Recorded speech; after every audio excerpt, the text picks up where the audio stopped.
नमस्कार दोस्तों, मैं डॉक्टर अखिलेश कुमार फिर से आपसे मुखातिब हूँ एक नए टॉपिक को लेकर। और आपका स्वागत है आपके ही चैनल में रोड टू हिस्ट्री में। आज मैं जो कॉमन टॉपिक्स में पढ़ाता हूँ हिस्ट्री के, उससे थोड़ा हट के कुछ बातें करना चाहता हूँ। और ख़ास करके जो अभी एक ज्वलंत मुद्दा है, इजराइल और ईरान का जो टकराव है, जो युद्ध है, उस पर, इसकी ऐतिहासिकता पर बात करूंगा। दरअसल देखा जाए तो यहूदी धर्म और इस्लाम धर्म दोनों का मूल एक ही है, अब्राहम ही इनके पूर्वज माने जाते हैं। अब्राहम के दो पुत्र थे, एक इसहाक और एक इस्माइल। इसहाक से यहूदी धर्म जुड़ा हुआ है और इस्माइल से इस्लाम धर्म जुड़ा हुआ है। यहूदी धर्म को सबसे पहला एक ईश्वरवादी धर्म के रूप में माना जाता है।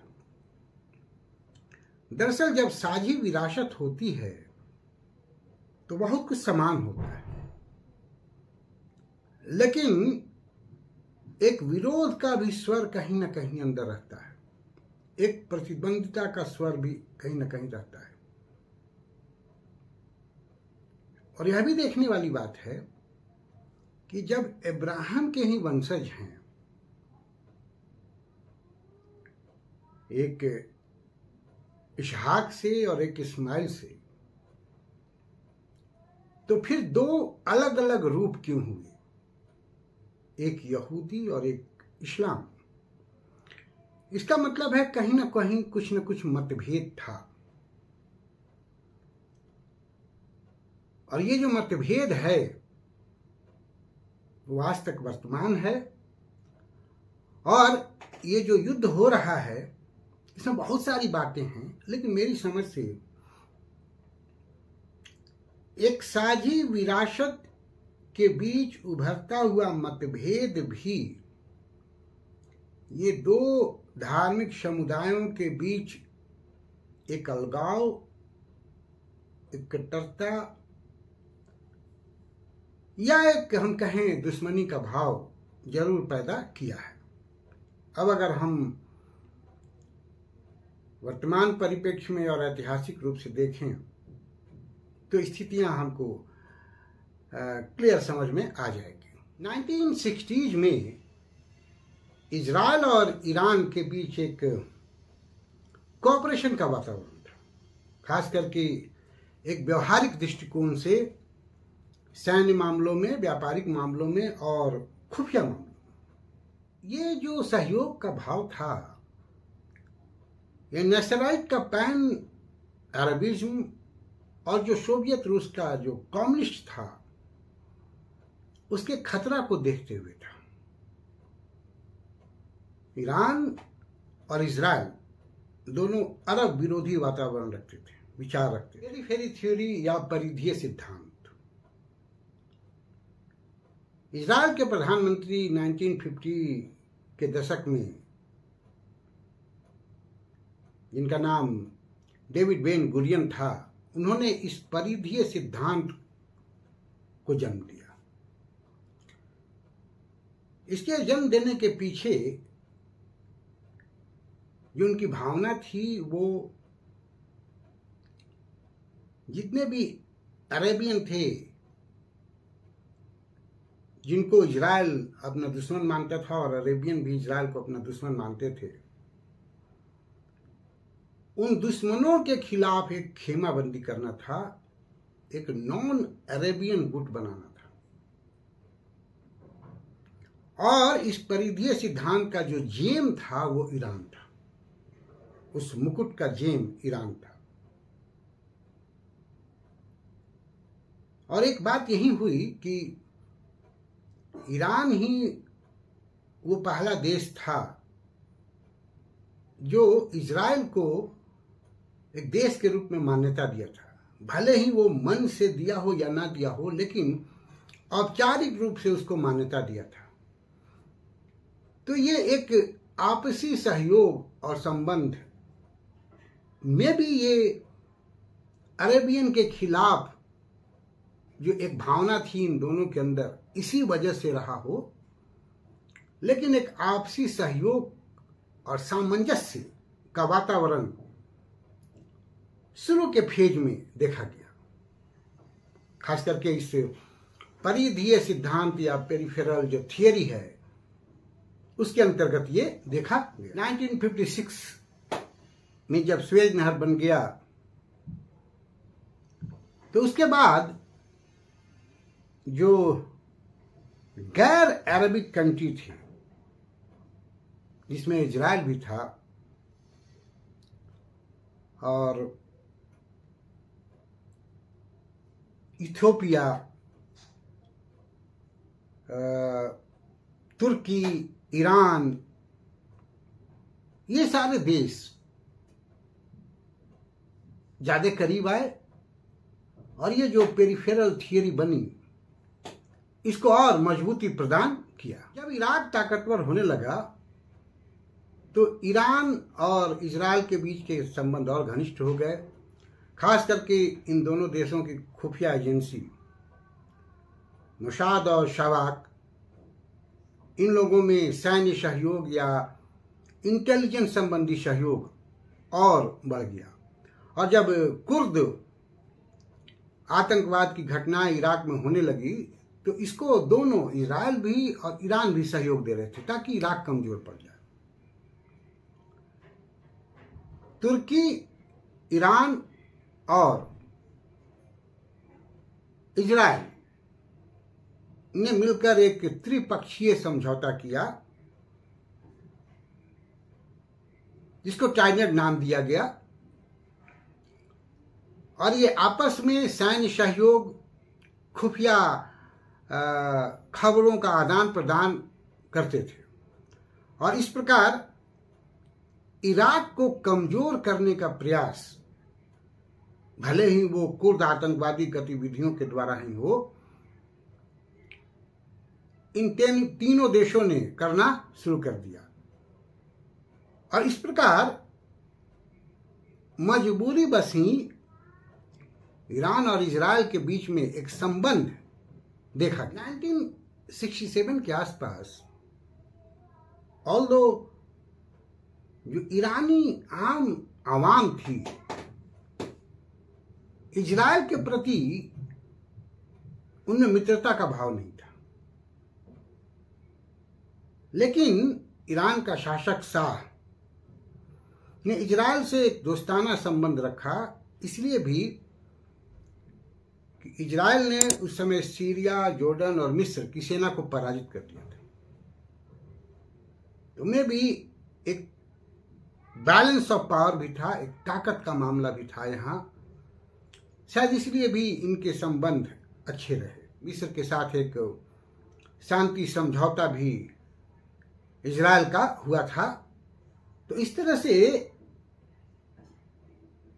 जो परिधीय सिद्धांत है उस सिद्धांत के तहत ईरान और इजराइल के संबंध अपने अपने हितों को साधने के लिए अच्छे बने रहे। 1970 के दशक में इजराइल और ईरान की नेशनल जो ऑयल कंपनी थी उसके बीच एक गुप्त साझेदारी की बात हुई और ईरान इजराइल को तेल प्रदान करता था। पाइपलाइन का निर्माण किया, नंबर 1। नंबर 2, बाद में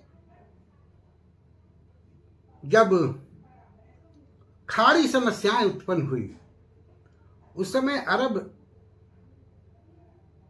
का बहिष्कार हो रहा था, उसके तेल कंपनियों का बहिष्कार हो रहा था, तो ईरान उसमें शामिल नहीं था और यह ईरान के लिए फायदा कमाने का एक बड़ा ही अवसर था और उसने अपने तेल व्यापार से बहुत फायदा कमाया भी। इस तेल व्यापार से होने वाले मुनाफे का उपयोग ईरान ने सैन्य ताकत को बढ़ाने में किया और इजराइल के साथ एक सैन्य अभियान, या हम यूं कहें कि जो दो देश प्रैक्टिस करते हैं आपस में मिलकर अपने सैन्य अभियान को या सैन्य शक्ति को बढ़ाने के लिए, तो इजराइल और ईरान ने एक प्रोजेक्ट फ्लावर चलाया। उसके तहत ये दोनों देश सैन्य प्रशिक्षण लेते थे या आदान प्रदान करते थे, प्रैक्टिस करते थे। तो ये सैन्य अभियान के द्वारा ईरान जो है वो अपनी सैनिक शक्ति को इजराइल के सहयोग से बढ़ा रहा था और तेल से हुई आमदनी का उपयोग उसमें किया जा रहा था। तो एक न केवल तेल के रूप में बल्कि एक सैनिक सहयोग के रूप में भी इन दोनों देशों के बीच एक कोऑपरेशन का वातावरण था, एक मित्रता का भाव था। ईरान इराक युद्ध के समय ईरान को आधुनिक हथियारों की जरूरत थी, यहां तक कि जो अमेरिकन हथियार थे उनकी भी जरूरत थी। और सद्दाम हुसैन का मुकाबला करने के लिए हथियार ईरान को या अगर अमेरिका से मिलते तो वो भी इजराइल के थ्रू मिलते, या इजराइल के पास जो हथियार थे वो अगर एक दोस्ताना रिश्ता रहता तभी मिलता। तो ये ईरान इराक जो युद्ध है यह भी ईरान और इजराइल को एक दूसरे के करीब रखा। सद्दाम हुसैन का जो दहशत था, इस वजह से भी ईरान हथियारों की आपूर्ति के लिए इजराइल के साथ मिला। 1990 के दशक तक ईरान और इजराइल में या उनके रिश्ते में कोई खटास नहीं आया था। उनके बीच एक सहयोगात्मक संबंध था और खास करके हथियारों को का लेन देन को लेकर या तेल के लेन देन को लेकर व्यवहारिक दृष्टिकोण से दोनों एक दूसरे से जुड़े। 1990 के दशक के बाद जब अफगानिस्तान और इराक सद्दाम हुसैन कमजोर पड़ गए तो ऐसा लगने लगा कि अब ईरान का उस क्षेत्र में प्रभाव बढ़ने लगा, ईरान ताकतवर होने लगा और संभवतः ईरान को शायद अब इजराइल की उतनी जरूरत शायद महसूस नहीं हो रही थी। तो एक इजराइल विरोधी भावना ईरानियों में और ईरानी प्रशासन में उत्पन्न होने लगी और यहीं से जो एक साझी विरासत या एक समझौतावादी नीति उन लोगों के बीच थी उसमें अलगाव आना शुरू हो गया। ईरान और इजराइल के बीच एक कटु संबंध बनने लगे। ईरान हमास और हिजबुल्लाह को समर्थन दे रहा था जो इजराइल के लिए परेशानी का सबब था। उसके जो पेरिफेरी एरिया थे वहाँ वो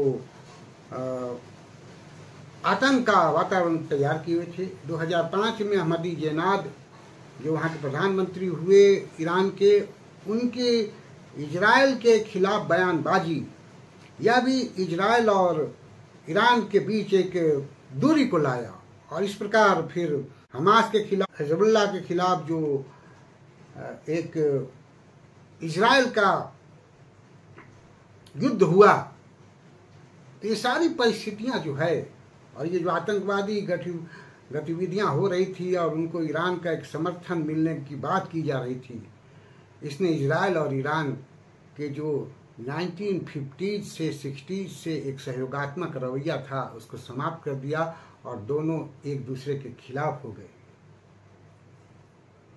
और शायद यही ही परिस्थितियां हैं जो धीरे धीरे और आगे बढ़ती गई और आज जो हम एक युद्ध का वातावरण देख रहे हैं उसके पीछे का जो बैकग्राउंड है वो यही है। तो आज के इस वीडियो में इतना ही। उम्मीद है आपको अच्छा लगेगा। आपको अच्छा लगे तो आप इसको भी देखें और अपने दोस्तों को सहयोग करें, दोस्तों को सजेस्ट करें और मेरे इस चैनल को सब्सक्राइब करें। Thank you for watching me. See you again with a new video.